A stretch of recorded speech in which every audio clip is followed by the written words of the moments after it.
नमस्कार मित्रमैत्रिणींनो, आज मी तुमच्यापुढे श्रीकृष्ण सर्वश्रेष्ठ असून देखील त्यांच्यावर दान मागायची वेळ का आली, कधी आणि का? तुम्हालाही प्रश्न पडला असेल ना मित्रांनो. सगळ्यांना वरदान देणारे श्रीकृष्ण त्यांच्यावर दान मागायची वेळ का आली? मित्रांनो, एकीकडे आपले हिंदू धर्मग्रंथ ज्ञानाच्या खजिन्याने भरलेले आहे, तर दुसरीकडे अशा अनेक रहस्यमय आणि चमत्कारिक कथा त्यांच्याशी जोडलेल्या आहेत, ज्या ऐकून लोक थक्क होतात. त्यापैकी एक आहे खाटू श्यामची कथा. याच्याशी संबंधित रहस्य अजूनही एक कोडच आहे. चला तर मग जाणून घेऊया या रंजक गोष्टीबद्दल.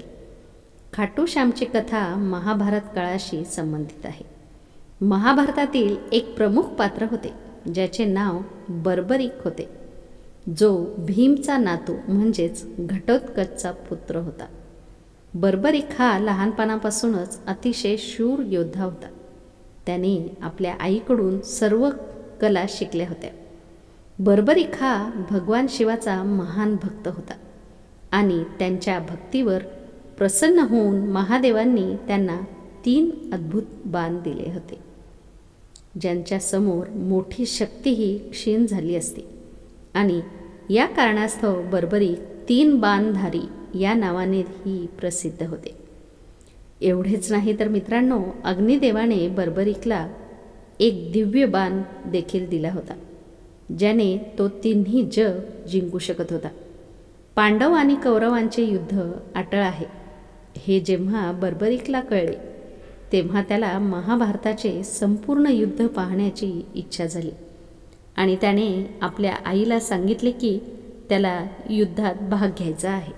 पण त्याने वचन देखील दिले की तो अशा पक्षाच्या बाजूने असेल जो पराभवाच्या जवळ असेल. यानंतर बर्बरीक निळ्या घोड्यावर स्वार झाला आणि आपल्या 3 बाणांसह युद्धासाठी निघून गेला.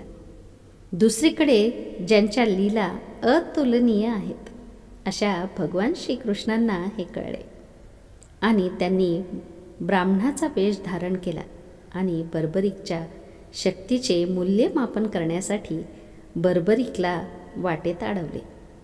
श्रीकृष्ण बर्बरीकला चिडवत म्हणाले की बर्बरीक, मला सांग, तू फक्त 3 बाणांनी युद्ध कसे लढणार आहेस? बर्बरीकने उत्तर दिले की त्याचा 1 बाण शत्रूच्या सैन्यासाठी पुरेसा आहे आणि तो बाण परत येईल. आपला मुद्दा पुढे ठेवून बर्बरीकने श्रीकृष्णांना सांगितले की त्याचा पहिला बाण ज्याला नष्ट करायचा आहे त्याच्यावर निशाण उमटवेल आणि 3रा बाण सोडल्यानंतर त्याद्वारे निशाण केलेल्या सर्व गोष्टी नष्ट होतील. त्यानंतर तो बाण परत येईल. जर त्याने 2रा बाण वापरला तर पहिल्या बाणाने निशाण केलेल्या सर्व गोष्टी सुरक्षित राहतील. एकंदरीत काय तर तो एका बाणाने विनाश आणि एका बाणाने संरक्षण प्रदान करण्यास सक्षम असल्याचे सांगितले. बर्बरीक खाटू श्याम कसे झाले? जेव्हा श्रीकृष्णाला बर्बरीकच्या या दैवी आणि अद्भुत शक्तीची माहिती मिळाली, तेव्हा त्यांना बर्बरीकच्या शक्तीचा नमुना पाहायचा होता आणि म्हणाले की ते ज्या पिंपळाच्या झाडाखाली उभे आहेत त्या झाडाची सर्व पाने एकमेकात छेदली गेली तर त्यांना बर्बरीकच्या शक्तीवर विश्वास बसेल. एक महान योद्धा असलेल्या बर्बरीकने श्रीकृष्णांचे हे आव्हान सहज स्वीकारले आणि बाण सोडण्यापूर्वी त्याने आपले डोळे मिटून ध्यान केले. त्यानंतर बर्बरीकच्या नकळत श्रीकृष्णांनी आपल्या लीलेने एक पिंपळाचे पान तोडून आपल्याजवळ पायाखाली लपवले. जेव्हा बर्बरीकने पहिला बाण सोडला तेव्हा सर्व पानांवर निशाण झाले आणि शेवटी बाण श्रीकृष्णांच्या पायाभोवती फिरू लागला. आता श्रीकृष्णांनी बर्बरीकला विचारले की बाण त्याच्या पायाभोवती का फिरत आहे? यावर बर्बरीकने उत्तर दिले की कदाचित तुमच्या पायाखाली एखादे पान उरले असेल आणि हा बाण त्या लपलेल्या पानाला लक्ष्य करण्यासाठी तुमच्या पायाभोवती फिरत आहे. बर्बरीक श्रीकृष्णाला म्हणाला, ब्राह्मणराज, इथून तुमचा पाय काढा, नाहीतर हा बाण तुमच्या पायाला छेद देईल. आणि श्रीकृष्णांनी तिथून पाय काढताच त्या लपलेल्या पानावर एक निशाण झाले. त्यानंतर बर्बरीकच्या तिसऱ्या बाणाने सर्व पाने एकत्र करून छेदली गेली. तेव्हा श्रीकृष्णांना कळले की बर्बरीकचे बाण अतुलनीय, दैवी, अद्भुत आहेत. पण खुद्द बर्बरीकलाही आपल्या निशाण्याबद्दल माहीत नाही.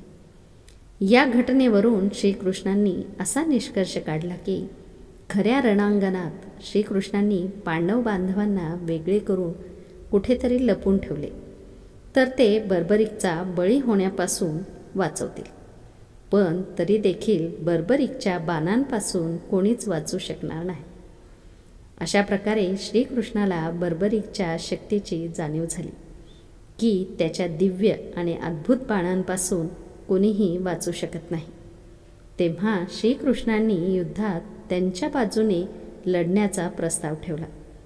बर्बरीकने श्रीकृष्णांना त्याचे रहस्य सांगितले की त्याने आपल्या आईला वचन दिले होते की तो फक्त पराभूत सैन्याच्या वतीने लढेल.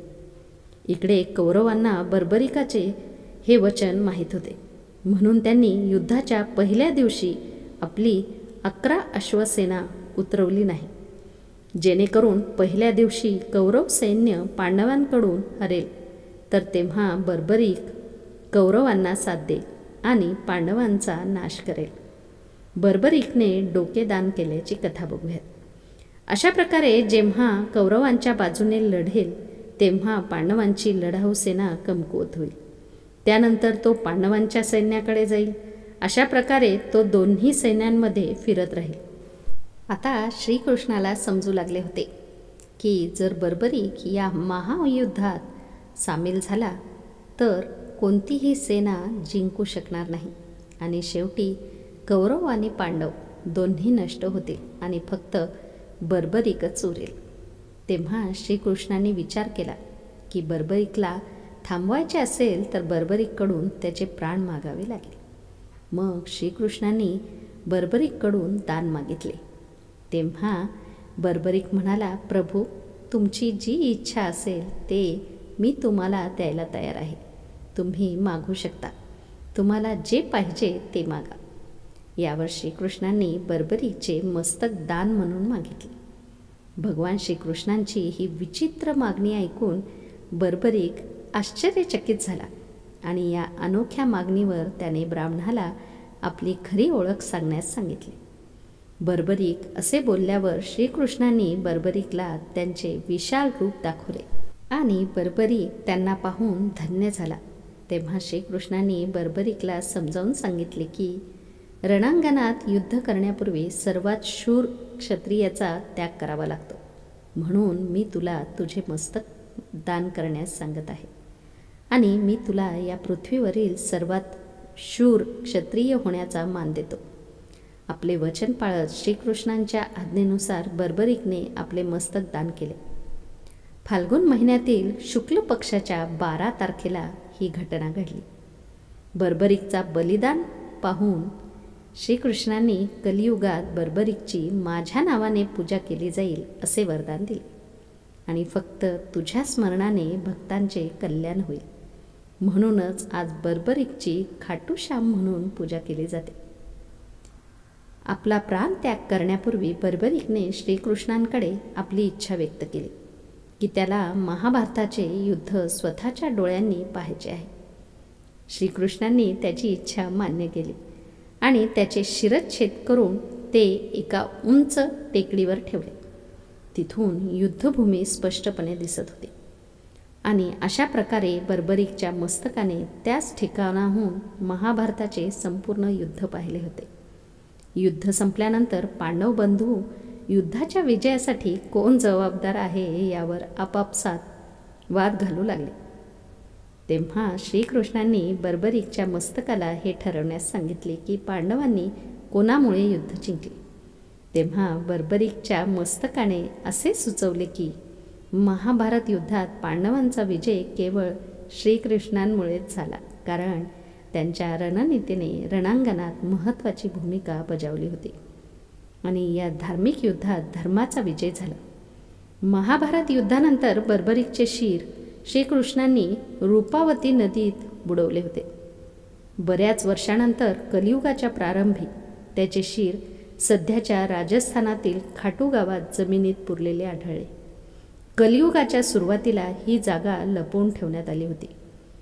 एक दिवस अचानक त्या ठिकाणी गायीच्या स्तनातून दूध वाहू लागले. ही चमत्कारिक घटना पाहून स्थानिक ग्रामस्थांनी ती जागा खोदून मस्तक बाहेर काढले. हे मस्तक एका ब्राह्मणाच्या स्वाधीन केले गेले, ज्याने चमत्कार होईपर्यंत बरेच दिवस त्याची पूजा केली. खाटू येथील राजा रूपसिंग चौहान यांचे स्वप्न होते की त्यांना एक मंदिर बांधायचे आहे, ज्यामध्ये हे मस्तक बसवायचे आहे. त्यानंतर मंदिराचे बांधकाम सुरू करण्यात आले आणि फाल्गुन महिन्याच्या शुक्ल पक्षाच्या 11 तारखेला हे ते मस्तक मूर्ती स्वरूपात बसवण्यात आले आणि अशा प्रकारे बार्बरिकचा खाटू श्याम झाला. आता बघूयात खाटू श्यामबद्दल काही रहस्य. नंबर 1, खाटू श्याम म्हणजेच पराभूत आणि निराशांना बळ देणारा. नंबर 2, खाटू श्याम हे जगातील सर्वोत्कृष्ट धनुर्धर आहेत. फक्त श्रीराम हे त्यांच्यापेक्षा मोठे मानले जातात. नंबर 3, खाटू श्यामची जयंती दरवर्षी कार्तिक शुक्ल पक्षातील देव उठणी एकादशीला मोठ्या थाटामाटात साजरी केली जाते. नंबर 4, खाटूचे श्याम मंदिर खूप प्राचीन आहे, परंतु सध्याच्या मंदिराची पायाभरणी सन 1720 मध्ये झाली. इतिहासकार पंडित झाबर मल्ला शर्मा यांच्या मते औरंगजेबाच्या सैन्याने 1679 मध्ये हे मंदिर उद्ध्वस्त केले होते. त्यावेळी मंदिराच्या रक्षणासाठी अनेक राजपुतांनी बलिदान दिले होते. नंबर 5, खाटू श्याम मंदिर परिसरात बाबा खाटू श्यामची प्रसिद्ध जत्रा भरते. ही जत्रा फाल्गुन महिन्याच्या शुक्ल षष्टीपासून 12 दिवसापर्यंत चालते. 11वा दिवस हा जत्रेचा खास दिवस असतो. नंबर 6, बर्बरिकला वरदानाने 3 दिव्य बाण मिळाले होते, जे त्याच्या लक्ष्याला छेदून त्याच्याकडे परत येतील. त्यामुळे बर्बरिक अजिंक्य होता. नंबर 7, बर्बरिक त्याचे वडील घटोत्कचपेक्षा अधिक शक्तिशाली आणि मायावी होते. नंबर 8, असे म्हटले जाते की जेव्हा श्रीकृष्णांनी बर्बरिककडून मस्तक मागितले तेव्हा बर्बरिकने रात्रभर पूजा केली आणि फाल्गुन शुक्ल द्वादशीला स्नान करून आपले मस्तक कापून श्रीकृष्णाला दान केले. नंबर 9, श्रीकृष्णाने त्यांचे मस्तक एका उंच जागेवर स्थापित केले तेव्हा त्याला बघण्यासाठी दृष्टी दिली. नंबर 11, खाटूधाम येथील श्यामकुंडात खाटू श्याम प्रकट झाले आणि श्रीकृष्ण मंदिरात शाळीग्रामच्या रूपात प्रकट झाले. तर मित्रांनो, तुम्हाला ही कथा माहिती कशी वाटली ते नक्कीच सांगा आणि हो, लाईक आणि शेअर करायला अजिबात विसरू नका. RD स्टोरीजला सबस्क्राईब करा. पुन्हा भेटूयात उद्याच्या कथेमध्ये.